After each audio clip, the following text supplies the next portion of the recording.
This information is only coming out because Robert Brooks died. This information is only coming out because Robert Brooks died. This guy was an inmate at the same facility. And we're going to... It's only 2 minutes and 36 seconds. So we're going to listen to his. In the interim, I have found another one. There's no video of this one. But I'm going to read through this one and then we'll listen to him. So this place is run by a mob inside the prison where Robert Brooks was beaten to death. The beating and death of an inmate in a New York prison last month has sparked a firestorm of criticism over the violence and brutality some inmates experienced at the hands of corrections officers. But inside Marcy Correctional Facility, the news of Robert Brooks' death, while undeniably tragic, did not come as a complete shock, one inmate told CNN. Frederick Williams, 30, told CNN he was transferred to Marcy in November because he wanted to participate in the prison's substance abuse treatment program. Okay, good. But in the short time since he arrived, Williams said he's had several encounters with the prison's corrections officers, who he alleges have used physical violence and the threat of retaliation to get him to comply with their demands. Now, there's some words in these writings that I'm not going to say because YouTube will hear it and restrict it, but I'll point it out. Brooks' death, he said, has encouraged him to speak out publicly for those who cannot or will not. I've been thrown against the wall, head smashed against the wall, as well as rib shots that have bruised my ribs. Our freedom in life has been threatened, says Williams, who is serving a 3.5-year sentence on a gun charge. Now, a gun charge could be anything. Maybe you had a gun on you, and in whatever state you have to have a license because you have to have permission from the government. The Constitution does not say you have to have permission from the government. The Constitution says you are free to carry a firearm, shall not be infringed. Williams told CNN both he and his family have attempted to file reports with the Office of Special Investigation at the state's Department of Corrections and Community Supervision, but he doesn't have much hope that things will change. Why should he? This Marcy Correctional Facility is run by a mob, he said. CNN provides the Department of Corrections with the case number for Williams' complaints, and a department spokesperson responded Tuesday confirming Williams had been interviewed by the OSI investigator and that the reviewing of his case is ongoing. Sure it is. Since Brooks' death, of course, governors came out and announced she's going to appoint some superintendents. Corrections Department has named the 14 staff that I mentioned in the last couple of videos. Experts and attorneys, years, correctional facility has developed a reputation where inmates often experience violence, intimidation, and racism at the hands of staff. And Jennifer, director of the Correctional Association of New York, tasked with monitoring the state's 42 correctional facilities, told CNN she's confident any investigation into the prison would reveal the attack on Brooks was not really, because they knew what was going on. It's really been a facility that we've heard a lot of very troubling allegations out of for quite some time. I think what will be shown is a pattern and practice of brutality and violations of people's human and civil rights. Really? Because it was just a shock to you just a day or two ago. Marcy Correctional Facility opened in 1988. All male, medium security means these are low risk offenders. It's ridiculous. One of 3 prisons in New York's 50 miles of Syracuse, first in the state to launch comprehensive alcohol and substance abuse treatment program, which offers individuals a pathway to recovery while incarcerated. Those who participate in the program at Marcy will be provided treatment opportunities for community reintegration through a work release program and aftercare while on parole. See? People trying to do better for themselves. They come to this place and all they do is get a beat down. It's ridiculous. In 2002, report on conditions noting facility has ranched out. Anyway, that just tells you what it looks like. After completing one tour in 1998, auditors concluded generally a well-run prison with adequate opportunities for inmates. 98. That was almost 3 decades ago. Probably hadn't been back. Decades later, perception drastically changed in 2022 after receiving numerous letters from inmates. The prison auditors returned to Marcy to investigate the conditions. Following the audit, the organization sounded an alarm in a scathing report and found inmates reported rampant abuse by staff, including physical assaults and observations of retaliatory environment. Really? You're shocked about that? Inmates told the auditors the alleged assaults often occurred in locations where cameras are absent, including between gates, in vans, and in showers, according to the report. Many officers, the report noted, did not wear body cameras, and a reason was not provided by the prison's executive team. Well, first thing they should have done was say, why are they not wearing cameras that the taxpayers are paying for, and get to the bottom of it. They did not. They did not care. 67% of inmates interviewed monitors said they've seen or experienced race-based violence from staff, an incident that the report noted that was much higher than other facilities in the state. Okay. The CO told me when I got here, it's a hands-on facility. We're going to put hands on you if we don't like what you're doing, the report said. One inmate told auditors. Another said, vibes in this jail with the staff are off. They brag and intimidate us about the number of people they've beat or sprayed. Scave said she was stunned by how openly the corrections officers seemed to talk about the violence at the facility, according to the inmates, because there's no accountability. They haven't gotten in trouble for it, so why should they care? This kind of culture of abuse, violence, and impunity has really festered, she said, adding, I think that kind of culture of impunity exists at prisons across the state of New York. Yes, again, there's no accountability. They haven't got in trouble. They can have their cameras on. They can have them in standby mode. They're not, they can, it doesn't matter. You could tell by the way they beat Robert Brooks that they had done this they have been doing that for a long time, and nothing's happened.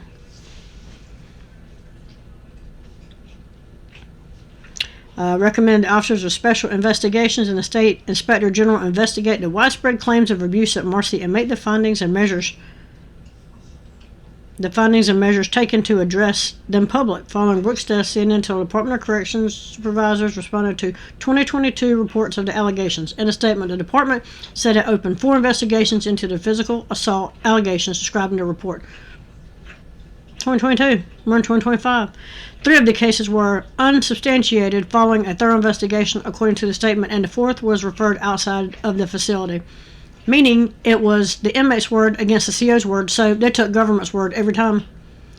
We have addressed or are in the process of addressing the majority of the recommendations contained in the 2022 report, the department said in the statement. Are you? Because here we are in late 2024, early 2025 with an inmate dead. Body-worn cameras were deployed to Marcy Correctional Facility in May of 2024. Those cameras were critical in preserving the evidence of the fatal attack on Mr. Brooks. Was it? Because they didn't think they were wrong. But for some, the changes in body cameras were too little, too late. In 22, the family of Lonnie Hamilton, a former inmate of Marcy Prison, I didn't realize there was 2 different ones in here, but so this will be 3 by the time we're done, was awarded $1.5 million taxpayer dollars in damages after a court found the state failed to meet its duty to care to prevent his suicide. So, when they say we need more money for this, we need more money for that, that's tax money. And then when the state don't have enough money, they go to the federal government. And the federal government gives them a shit ton more money, which is all taxpayer money. Hamilton's family was not notified of his death or that staff buried him on prison grounds until months after he died, according to a statement from the family's attorney. So allegedly, he committed suicide. How does anybody know that they didn't kill him? And just tell everybody he committed suicide. The same year, 2 former inmates filed separate lawsuits against corrections officers at Marcy for alleged attacks that they say they experienced while they were incarcerated. One of the inmates, Adam Bauer, I think my other video might have been on this one, was incarcerated at Marcy for non-violent drug offense. He had less than a year left on his sentence when 4 officers attacked him in the bathroom in February of 2020, 5 years ago now, according to the lawsuit. He was thrown on the ground, punched in the head, and kicked repeatedly in the side, the lawsuit states. One of the sergeants present hit Bauer over the head, so it is the one that was in my last video.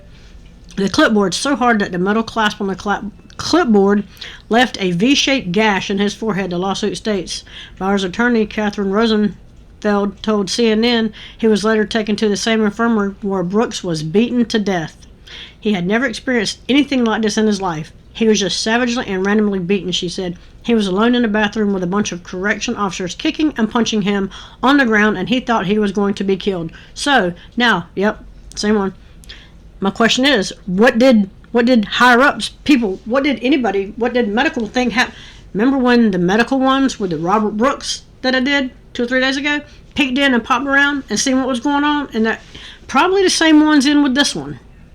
Seen he had, and that, it's ridiculous. Photos of the injuries included in the lawsuit show Bauer was bloodied and dazed following the incident. After being told to change out of his blood-stained clothes, Bauer was taken to a local emergency room where correctional staff told a nurse his injuries were self-inflicted and occurred by seatbelt. What medical professional is going to look at this and say, there's no way that happened? These COs have got to be full of shit, and maybe, I don't know, somebody should look into them. A seatbelt, you can't make it up. According to the lawsuit, other officers told hospital staff the injuries were caused by another inmate. So we got these saying a seatbelt, these saying another inmate. The inmate's like, oh, holy shit, wasn't me. It was the COs. They're going to take government's side every time. Only because Brooks is dead are we knowing this. The wound on his head required more than 20 stitches, the lawsuit states. In a court filing in response to Bauer's lawsuit, the defendants denied each and every allegation and denied they violated any laws. They said Bauer is not entitled to any relief, and they demanded a jury trial. Bauer's lawsuit said that as a result of the incident and the disciplinary proceeding that followed, he was removed from the substance abuse treatment program and sentenced to 90 days in solitary confinement. They beat his ass, made him change clothes, had to clean him up, took him to the hospital, lied about all that, and then decided, guess what? This treatment program you came here for, to better yourself, we're going to take you out of that and we're going to throw your ass in solitary confinement all by yourself. And you can sit there and think about what you did.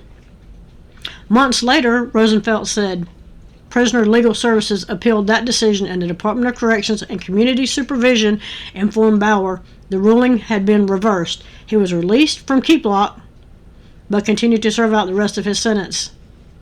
They took him out of solitary.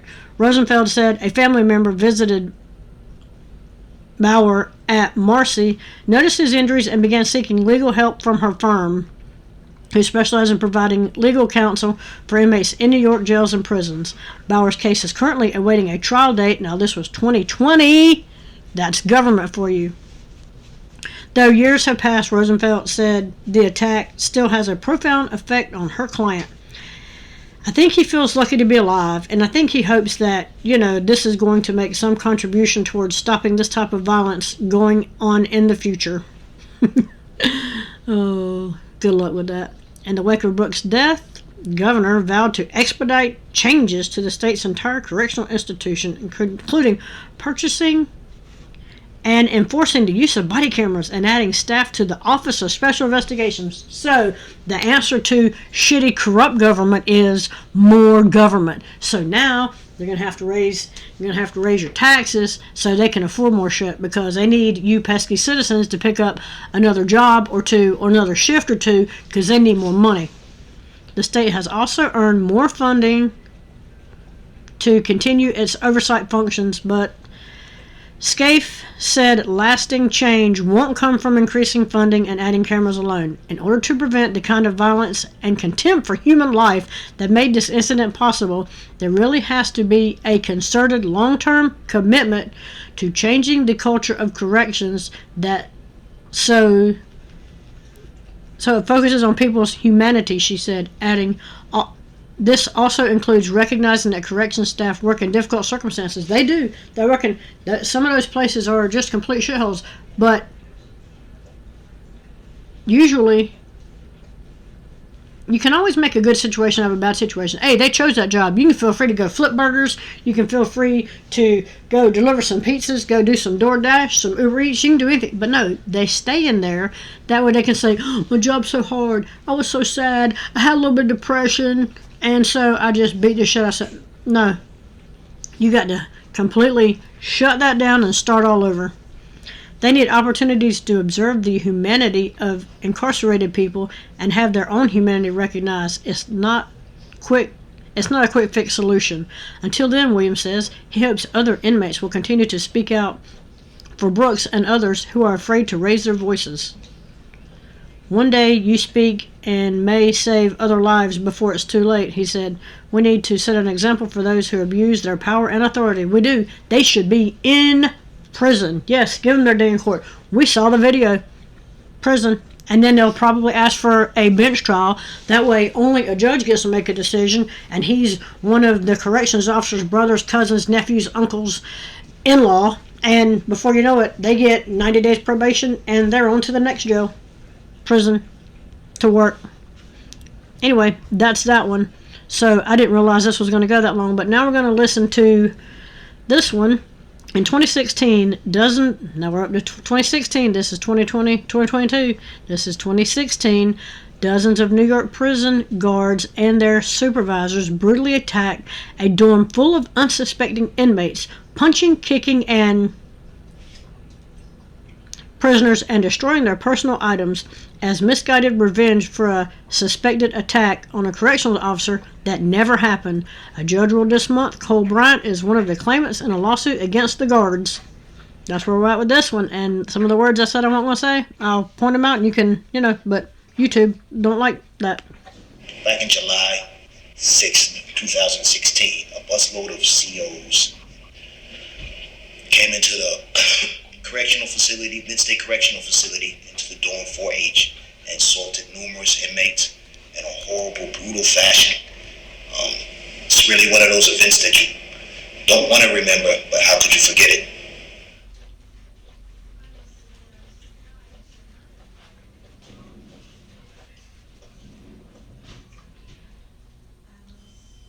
I got lower back injury that turned out to be diagnosed as a partial herniated disc. Went through several bouts of physical therapy in the following years. And really always looking over your shoulder, not being able to trust who was out there. A lot of the officers that were in that facility transferred to other facilities. It's always concerned that if they spot you, that they might cause trouble for you in other facilities. So that's always a mental burden, and all kinds of forms of retaliation happen, not just physical, but just mental games, denials of things you might need, those type of things going on after such an incident. And we were told, we were threatened that we weren't going to be using the phone, we weren't going to make any... And also, let's not forget, these are low-level offenders. These aren't street thugs and gangbangers and murderers, and these are low-level offenders. My guess is those corrections officers were last picked for kickball in elementary school. Mail deliveries, no one was going out to see medical. So one of the phone cords there in the dorm were already cut. They had multiple phones. The other one was not cut, and one of our roommates named Romeo was insistent on using the phone to call his parents, people. When he went out there to use the phone, an altercation ensued. They beat him up, dragged him out of the dorm, and he never returned, and they came and packed him up. That was the last we saw of him. Weeks after, still trying to deny medical attention.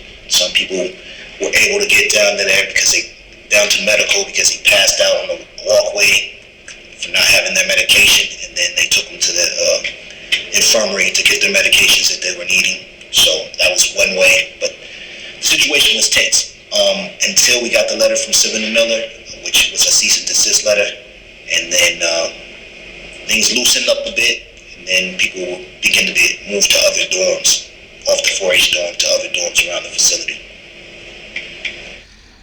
So anyway, let me know what you think in the comments. This is probably going to be a pretty quick video. Like, share, subscribe, and I will see you on the next one.